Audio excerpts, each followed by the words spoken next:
Hey guys, this is Carmen from Carmen Eagleman Fitness, and I'm jumping on live today to go over part 3 of my Kick the Sugar series. So we talked about why you should limit the amount of added sugar in your diet.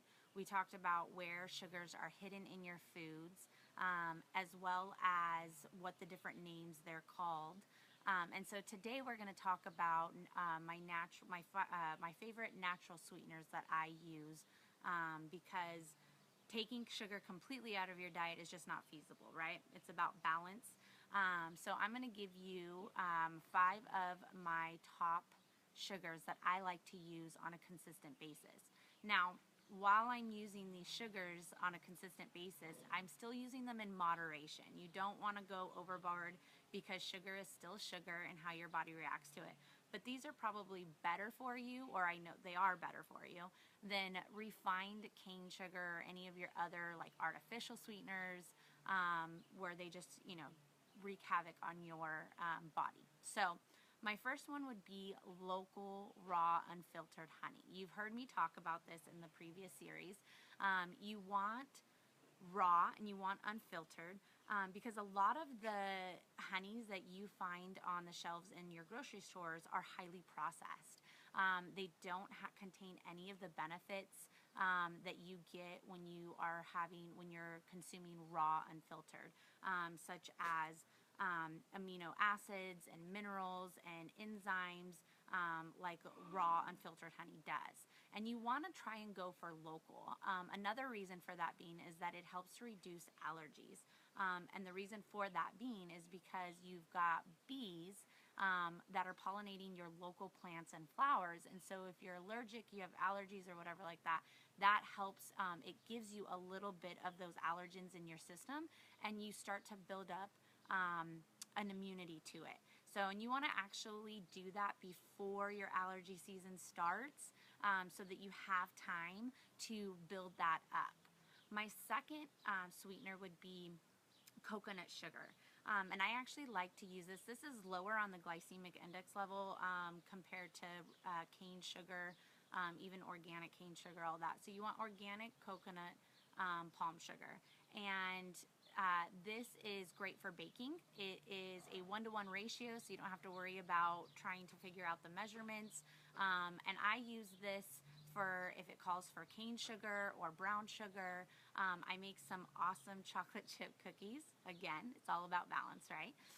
Where I actually just use coconut sugar. And my family, who loves to eat healthy but probably not as healthy as I do, loves these, and they have unofficially deemed me as like the chocolate chip cookie queen and is always asking me to make them. So you really can't, in my opinion, taste the difference when you use coconut sugar. So I really like to use those in my baked goods.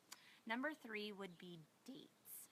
I love using these when I make energy balls or energy bars. It's a natural sweetener. It's actually a fruit. And what's nice about this is not only are they sweet and you can use them as a sweetener in your foods and your recipes, but you're also getting the fiber from it. So when you eat fruits, you want to eat the whole fruit, right? Because the fiber, the skin, is what helps to slow down your blood sugar response, your insulin response. So this is nice because when you use when you're using recipes or making recipes, excuse me, and you use dates, you're using the whole fruit. You use it all. So the fiber, it's high in fiber and high in potassium, I think. I could be wrong about that one, but so that's my number 4 or third, sorry, that I like using. Number 4 would be stevia, or stevia, tomato, right? This one can be a little hard to navigate. I know it was for me in the beginning, because you have a lot of highly processed stevia ones, such as Truvia, and a lot of the ones that you find again on the shelves in your local grocery stores. You're looking for the whole leaf plant or the whole leaf extract. You can get it in powdered form or liquid form. I know Sweet Leaf is a good brand. I don't use this as much as the other ones do, but it is an option. Another option that you can do is to buy the plant and dry out the leaves and ground them yourselves. I am so not there, but that is definitely an option, and just thought I would throw that out there for you.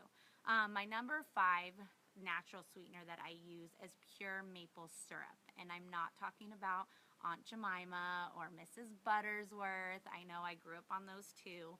But pure maple syrup. And you want to go for organic. It can be kind of a sticker shock at first, but I promise you a little goes a long way. When we buy it, it lasts for a while. I put this on the girls' waffles, pancakes. I use it in recipes, so it's really sweet.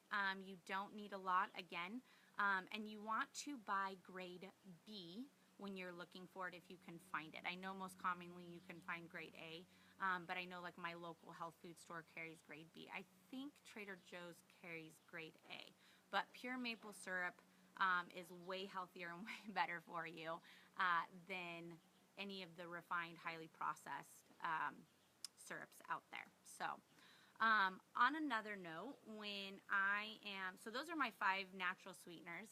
I thought I would also include, since I talked about baking and making chocolate chip cookies, if any of you know me, you know I'm a cookie monster and also a brownie monster, for that matter too. But I like to, it's hard sometimes to find chocolate that isn't soy-free or dairy-free or even nut, like, or allergen-free.